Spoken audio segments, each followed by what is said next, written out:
are here in beautiful Grimsby, Ontario, and we are very lucky to have a small piece of property that has maple trees. We're in the Carolinian forest. I said that wrong, whatever. So we have maple trees and we do our own maple syrup. It's a fun hobby to do. It'll make you crave spring like crazy, but it really splits up the winter a little bit. So we've already tapped this tree and we're just going around and collecting sap. It's been frozen for a little while, and the sap's just starting to run today. So you can see it dripping away. This is a happy tree, and I'm crazy. My sap guy, shout out to Richardson's Farm Market, who helps me with this. Says I'm crazy because I talk to my trees. Good tree, thank you. So that's the first one. If you're going to do this, if you're thinking of doing this, I highly recommend getting these plastic buckets because you can see through them, and I can see them from my windows and I know which ones have got sap and which ones don't. We're back. We're down in the forest part of our property, and I have a very happy maple tree here that likes to give us lots and lots of sap. So we have a little bit of a different method of collecting it. My filming partner noticed right away that this was a different setup than buckets.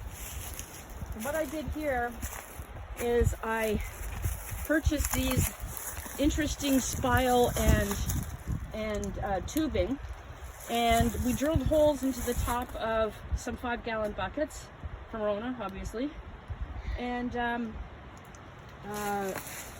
that way the sap can run freely and I don't have to empty as often. But this tree produces a lot of sap, and they fill up very quickly. Not fill up, but if I had the buckets down here, they would fill too fast for me to empty them and we'd have loss. So that's why we did it this way down here.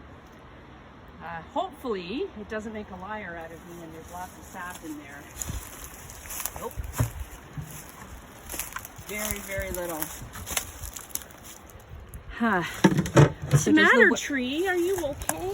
Does the weather make a difference if it's colder or warmer? Oh, it sure does. So it has to go down to freezing overnight, -5. And then during the day, it needs to come up to about 4 or 5 degrees for the sap to run. Okay. So when I tap the trees, some of the trees around here earlier, the sap is definitely running. So it just could be that Old Faithful here hasn't woken up yet. Let's see the other one. Let's see what's in the other Maybe one. it's full. The tube is wet and there's nothing underneath it. Nope, nothing in there. Empty. In? Nope. Okay. Oh, there's a bug. Well, that's okay. That adds flavor. Well, no, fly away, bug. We try not to cook the bugs if we can help it. If the sap was running harder, he would have drowned. But we do filter out everything before we cook it, and then we filter it again before we bottle it. So everything's boiled to such a hot temperature, nothing's going to live. So It's very safe to eat backyard and make backyard syrup.